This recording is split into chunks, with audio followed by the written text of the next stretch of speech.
Chief Twit Elon Musk recently had his feelings hurt after a conservative reporter dared to fact-check him on his wild claims about immigration. By the way, it wasn't a public fact-check, it was a private fact-check.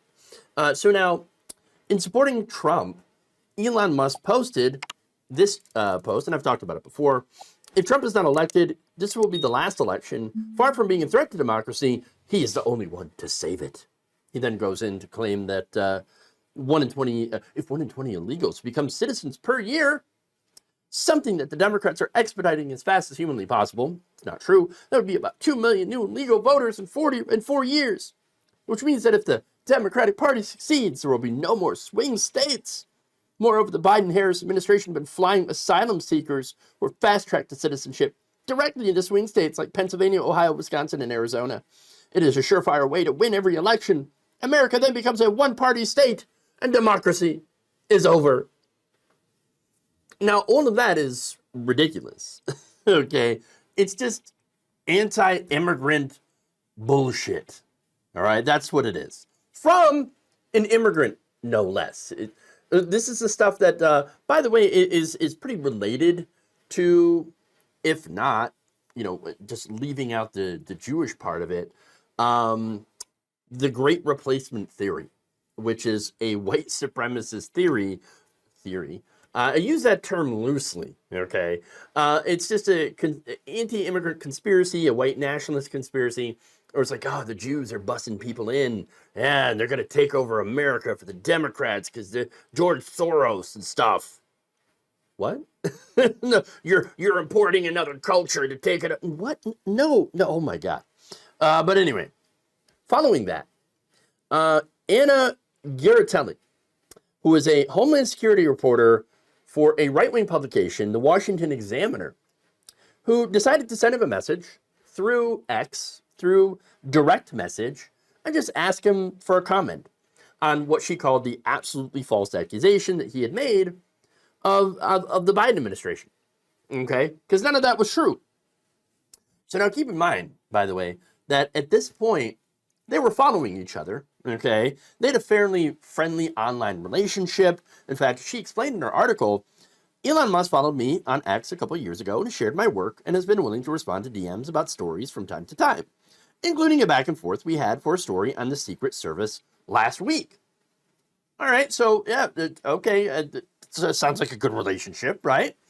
Earlier this week, she says, when I respectfully approached him via DM about a Sunday claim that Biden-Harris was fast-tracking illegal immigrants to vote and provided information showing that confirmed that it was not the case, Mr. Musk unfollowed me and blocked me and said, furthermore, that asking him for a comment on a story via DM was inappropriate.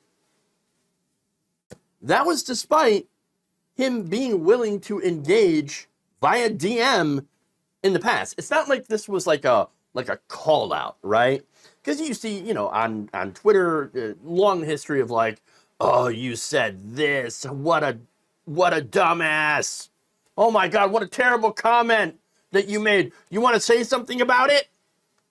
No, it wasn't one of those, right? This was reaching out via DM and being, hey, do you want to comment on this story? Because, I mean, it's vastly wrong. And here's the research showing that your position is an incorrect one. Do you want to maybe say something about that? Do you want to retract, perhaps? But no, that's not what happened. This was one of his space Karen moments, okay? Now, she continued by saying, we did reach out to one of his companies, but did not receive a response. Gee, I wonder why. Now, in her article, Garatelli writes, the Washington Examiner analyzed Musk's claims and determined that claims did not align with the reality of how illegal immigrants from the border are processed. Now, again, this is a conservative publication saying, whoa, the stuff that you're saying about undocumented immigrants is just flat out wrong. That's not what's going on. That's not what's happening. But Elon Musk is like, nope, don't care. Don't care. It's more evidence that Elon Musk has an incredibly thin skin and doesn't care about reality. Oh, you want to fact check me? Oh, you want to fact check me with reality? Blocked. Blocked and reported to me because I run the site. Here's the thing, though. Again, Musk doesn't care about the reality. He doesn't care about fact checks. He has an agenda. His agenda is anti-immigration and anti-transgender. That's it. Which is funny because he is an immigrant himself and has a transgender daughter. Though, to be fair, his daughter hates his guts. And for good reason, by the way. Wasn't exactly all that supportive of her, even before her transition. Not supportive. Here's the other thing, though, right? It's not just his personal beliefs, right? But it's about where he's been putting his money. You see, turns out he's been funneling money to right-wing groups headed by none other than former Trump aide Stephen Miller. Yeah. So, according to the Wall Street Journal, as early as the fall of 2022, Musk poured over $50 million into a group called Citizens for Sanity. I know, crazy. A group spearheaded by employees of Miller's nonprofit, America First Legal. Those funds were largely spent on aggressive ad campaigns targeting Democrats on hot-button issues such as immigration and transgender rights in key battleground states just days before the midterm elections of that year. And by the way, the midterm elections saw a lot of these anti-trans candidates get their asses handed to them. Because this is not an issue that is on the average voter's radar, all right? They're not going to sit there and be like, oh my God, I can't believe the trans people transitioning. Oh, I must vote against that. No, it's like, don't really care. Doesn't have an effect on my life. What does have an effect on my life is inflation. What has an effect on my life could be, reproductive rights. Can have an effect on my life, or at least effect on people that I care about. So yeah, I'm going to vote in favor of whoever's in favor of those things, right? Helping us with medication, help afford insulin, things like that. But weirdos like Elon Musk, they don't have anything to worry about financially. No, this guy's the richest guy in the world. Okay, he can afford pretty much anything he wants, even a website that's not nearly worth what he paid for it. He can do that. So his concerns are not the same as the average everyday American's concerns. That's why he's like obsessed weirdly with trans people. Okay, and breeding and immigration. Again, weirdo shit. All right. So now that said, Musk's donations made him one of the largest contributors to conservative efforts. In fact, more than half the money that he donated during that campaign ended up in the coffers of a pro-DeSantis political action committee, according to the Wall Street Journal. So, going to Ron DeSantis.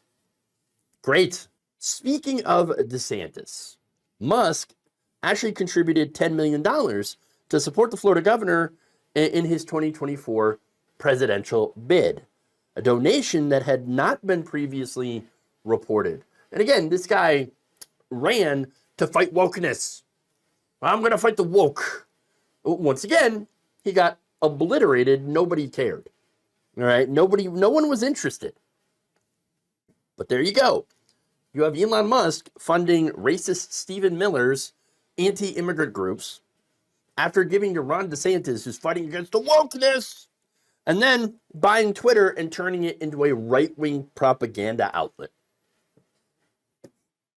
All because apparently the guy got sucked down into this right-wing weirdo pipeline because his daughter's trans and hates him. Basically taking what is a personal problem for him, and I don't know why it's a problem, but it's a personal problem from him, and making it everybody's problem. Instead of being a loving and supportive father, the guy spends billions of dollars on a website to run it into the ground, and millions more supporting a clown like Ron DeSantis, and is now all in for Donald Trump. Guy talks about the woke mind virus, but in reality, something else has hit his brain. His brain's been scrambled by the far right. It's completely destroyed his reputation among serious people.